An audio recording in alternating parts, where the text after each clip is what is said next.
தேர்தல் எப்போ வேண்டுமானாலும் வரலாம், விரைவில் வரலாம், ஒரு 3 மாதம் கழித்து வரலாம், ஒரு 6 மாதம் கழித்து வரலாம். ஐயா வணக்கம் ஐயா. வாழ்க்கையில ஜென்மத்திலே இனி வந்துட்டு நம்ம கட்சியை தவிர வேற எந்த கட்சியும் வர முடியாது.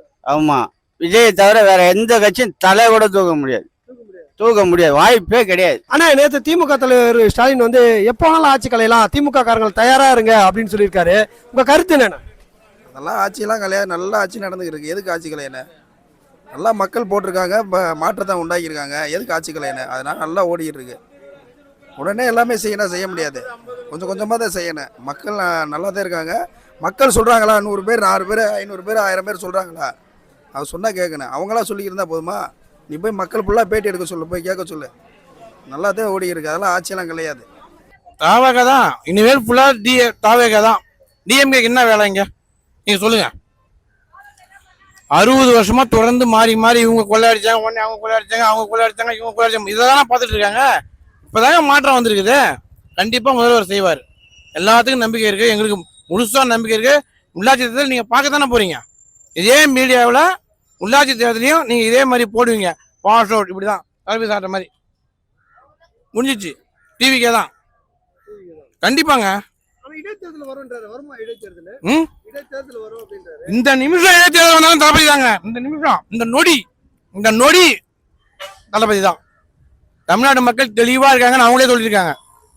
தெளிவா இருக்காங்க.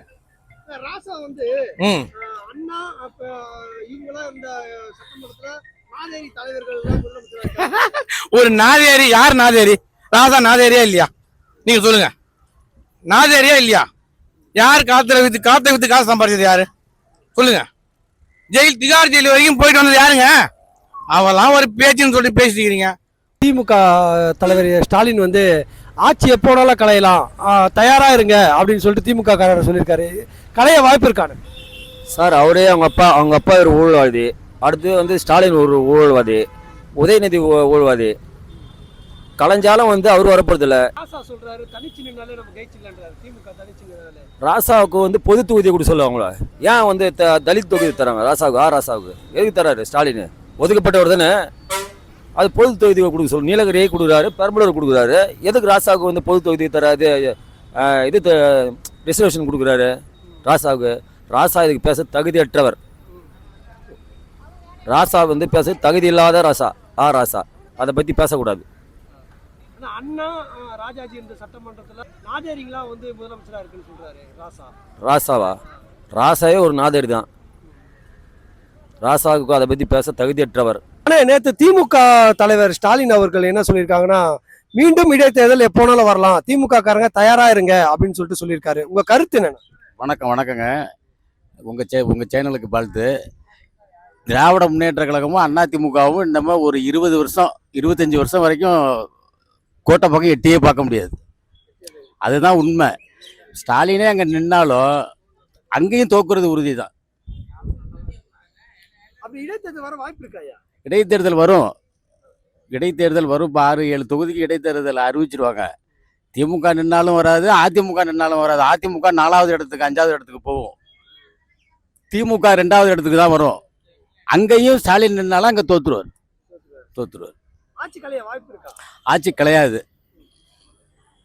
அதுக்கு உள்ள அனைத்து வேலையும் தளபதி பார்த்துக்கிட்டு இருக்காரு. ராசா அவர் வந்து சொல்லியிருக்காரு, திமுக தனித்து நிற்போம், தனித்து நின்னா நம்மளால வெற்றி பெற முடியும், தனித்தான் இல்லைங்க அப்படின்னு சொல்லியிருக்காரு. ராசா ஒரு மனுஷனாங்க. ஊழல்லே பெரிய ஊழல் பண்ணவர் அவர் தான் காத்துல. அதுல என்ன அந்த ஆளெல்லாம் சொல்லி இப்போ என்ன ஆக போகுது? திராவிட முன்னேற்ற கழகத்துக்கே இது மாதிரி புல்லுருவிகள்லாம் வந்து இருக்கிறதுனால தான் இந்த கட்சியை தோத்துக்கிட்டு இருக்கிறது. ஆட்கள் சரியா இல்லையா? ஒன்றும் பொன்முடி, துரைமுருகன் இவங்கெல்லாம் வந்து என்ன இப்போ நாட்டுக்கு நல்லா செஞ்சுருக்காங்க? ஒன்றும் இல்லையே. காற்றுல ஊழல் பண்ணவர் ராஜா என்ன பண்ணுறீங்க அதுக்கு? அதையும் ஊழல் பண்ணவன் தான். எல்லாம் கோடியா எல்லாம் 1 கோடி 2 கோடி எல்லாம் ஒரு தட்டினி இல்லைங்க. எல்லாம் 30,000 கோடி 50,000 கோடி. மெட்ராஸில் ஒவ்வொருத்தருக்கும் 5 வீடு 10 வீடு. குடியிருக்கிறதுக்கு எவனுக்கும் வீடு இல்லை. அவ்வளவு பணமா அவங்கள்ட்ட தான் இருக்கு. ஐயா ராசா சொல்லியிருக்காரு, அண்ணா ராஜாஜி இருந்த சட்டமன்றத்துல நாதேரி தலைவர்லாம் முதலமைச்சர் ஆயிருக்காங்கன்னு சொல்லியிருக்காரு. இது எப்படி பாக்குறீங்க இந்த வார்த்தையை? ஊழல் பண்ணாதவங்க அண்ணாவும் ராஜாஜோ அதே அளவுக்கு தான் ஊழல் பண்ணாதவங்க இப்போ வந்து உட்காந்துருக்காங்க. இந்த 70 வருஷத்துல நீங்க பண்ண ஊழல் இந்த உலகத்துக்கே தெரியும். தளபதி லஞ்சம் வாங்காத ஆட்சின்னு சொல்லி அறிவிச்சிருக்காரு. இப்போ இந்த லஞ்சம் வாங்கினவங்களாம் இன்னும் ஒரு 2 மாசத்துல கோடி கோடியா இந்த டெண்டர் விட்டவங்க எல்லாம் அரெஸ்ட் ஆகுவாங்க. அக்கா ராசா அவர்கள் வந்து ஸ்டாலினை பார்த்து 234 தொகுதியும் நம்ம தனிச்சு நிற்போம், தனிச்சு நின்னா வெற்றி பெற்றுவோம் அப்படின்னு சொல்லிட்டு சொல்லியிருக்காரு. நீங்க என்ன நினைக்கிறீங்க, உங்க கருத்து என்ன? அவர் ஏதோ பாவம் கனவு காண்றாரு. ஏதோ இந்த அளவு வந்திருக்காங்க. இப்ப வீட்டுல போய் உட்கார்றதுக்கு எந்த அளவுக்கு இவங்க சிஎம் தாக்குறாங்களோ அந்த அளவுக்கு வீட்டுல போய் உட்காந்துருவாங்க. இப்ப ஏதோ எதிர்கட்சியா மரியாதை இருக்கிறாங்க பாரு, அந்த மரியாதை கூட இல்லாம போயிடும் அவங்களுக்கு.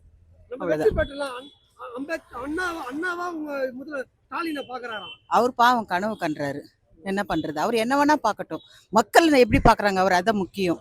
மக்கள் இப்ப அவர் குப்பையா தான் பாக்குறாங்க, அவ்வளவுதான்.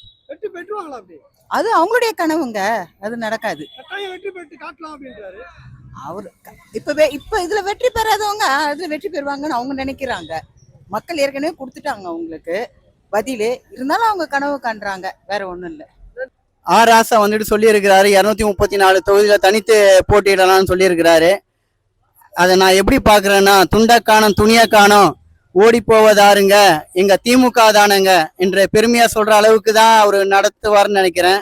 அதே மாதிரி நம்ம கொளத்தூர்ல வந்துட்டு விஎஸ் பாபு அண்ணன் மூலியமா வந்துட்டு தோல்வியை தழுவினாரு. அது எப்படி நான் பாக்குறேன்னா, இந்த முறை வந்துட்டு 234 தொகுதியில நிக்க வச்சு ஒரு தூக்கு மேடைக்கே ஏற்றுவார்னு தான் நினைக்கிறேன் ராசா அவர்கள். யாருன்னு கேட்டீங்கன்னா முக ஸ்டாலினை தான் நான் நினைக்கிறேன். அடுத்தது அவங்க அப்பா பக்கத்துல கூட இடம் கிடைக்காது. ஏன்னா அப்போவாது முதலமைச்சர் இருந்தாங்க, அப்படி இப்படின்னு பிடிச்சி இது பண்ணாங்க. இப்போ அப்பா பக்கத்துல கூட இல்லை. நம்ம ராயப்பேட்டையிலையோ இல்லை எங்கன்னா ஒரு சுடுகாட்டில் தான் இடம் கிடைக்கும். ஓகேங்களா, நன்றி, வணக்கம்.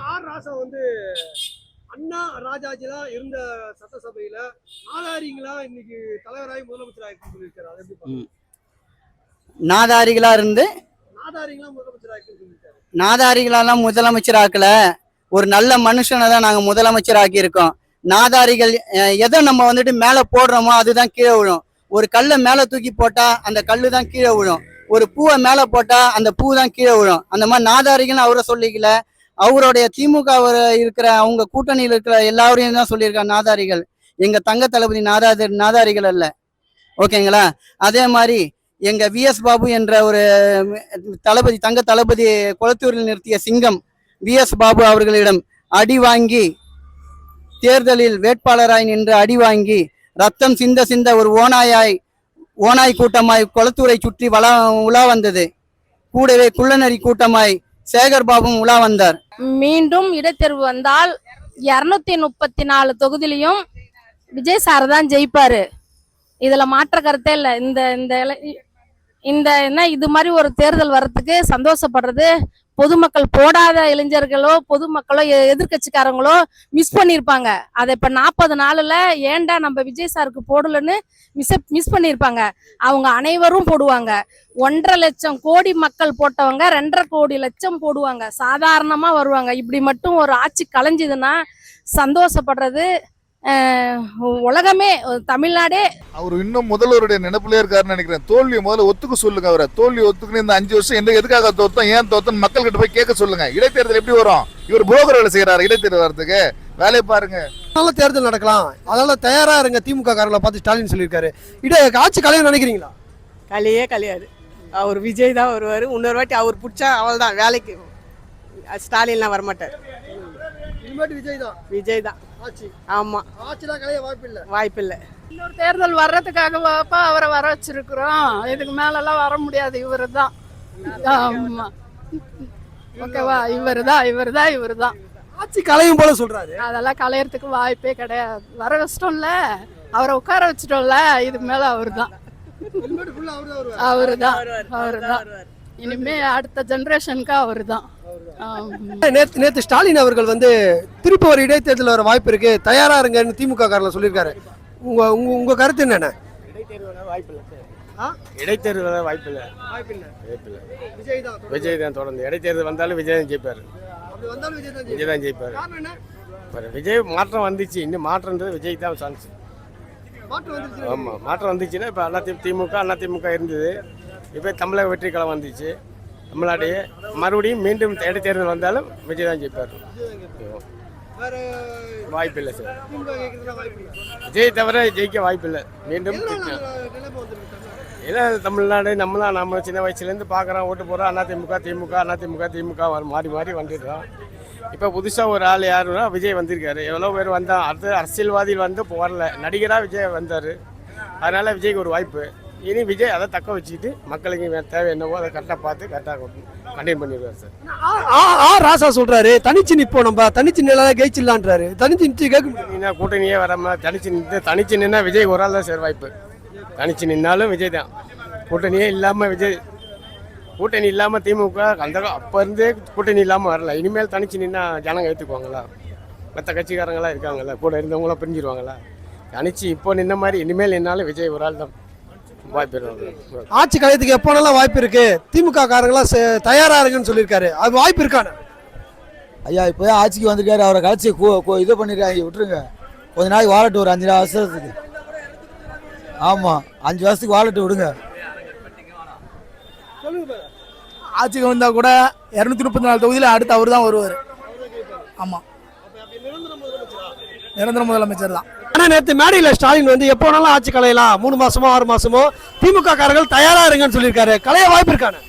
ஆட்சி கலைக்கிறதுலாம் வாய்ப்பு இருக்கு. 5 வருஷம் முழுமையாக விஜய் ஆட்சி ஆளுவார். அதுக்கப்புறம் ஏதோ மாற்றங்க வரலாம். வேற ஒன்று ஆட்சியெல்லாம் கலைக்கிறது வாய்ப்பு இல்லை. இடைத்தேர்தல் ஆளுங்கட்சி தான் வரும். அது எந்த மாற்றம் கிடையாது. ஆமாம் ஏதோ ஓட்டு சதவீதம் வாங்கலாம் ஆளுங்க எதிர்கட்சி. ஆனா நேற்றுக்கு திமுக தலைவர் ஸ்டாலின் அவர்கள் வந்து எப்போ வேணாலும் ஆட்சி கலையலாம், வந்து தயாரா இருங்க எல்லாரும் அப்படின்னு சொல்லிட்டு திமுக காரர்களுக்கு சொல்லியிருக்காரு. இது எப்படி நான் பாக்குறீங்க? உங்க கருத்து என்ன? என்னோட கருத்து பார்த்தீங்கன்னா, எனக்கு தெரிஞ்சு இது அலாதி பிரியமாக வச்சுருக்காங்க விஜய் மேலே. அப்படி கலைஞ்சாலும் மீண்டும் பெரும்பான்மையோடு வர வாய்ப்பு நிறைய இருக்குது. ஏன்னா இன்னும் அவர் வெறுக்கக்கூடியவங்க யாருமே இல்லை இது வரைக்கும். இப்போ வரைக்கும் அவர் மேலே பிரியமாக தான் இருக்காங்க. கற்றுக்கிட்டோம் அப்படின்னு ஒரு வாய்ப்பு கொடுத்துருக்காங்க. எனக்கு தெரிஞ்சு திரும்ப அவர் தான் வர வாய்ப்பு இருக்குது. சும்மா இவங்க அதர் பார்ட்டிலாம் வந்து ஒரு பேர் சும்மா ஒரு பொருளையை கிளப்புறதுக்காக பண்ண வாய்ப்பு இருக்குது. நேற்று ஸ்டாலின் சொல்லியிருக்காரு ஆட்சி எப்போனாலும் கலையத்துக்கு வாய்ப்பு இருக்குது, திமுக காரர்கள் தயாரா இருங்கன்னு இருக்காரு. உங்க கருத்து என்ன? எதுக்கு கலையணும்? இப்போ தானே வந்திருக்காரு. கொஞ்ச நாள் ஆகும் எல்லாமே தெரிஞ்சுக்கிறதுக்கு. எல்லாரும் உடனே எல்லாமே கற்றுக்க முடியுமா? கொஞ்சம் கொஞ்சமாக தான் வரும். உடனே எப்படி கலையுமானா எதுக்கு கலையணும்னு நான் கேட்குறேன். இருக்கட்டும், ஒரு 5 வருஷம் தானே, இல்லை போக போக தான் தெரியும் மக்களுக்கும் சரி அவருக்குமே.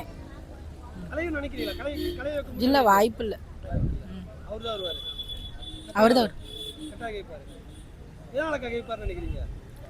கேட்பாருன்னா முன்னாடி இருந்ததுக்கு கம்பேர் பண்ணும்போது இப்போ கரெக்டாக தான் போய்கிட்டு இருக்குது. வரட்டும், இன்னும் கொஞ்சம் நாள் இருக்கட்டுமே. இருந்தால் தானே தெரியும், எங்கள் மக்களுக்குமே புரியும் என்னென்ன பண்ணுறாங்கன்றது.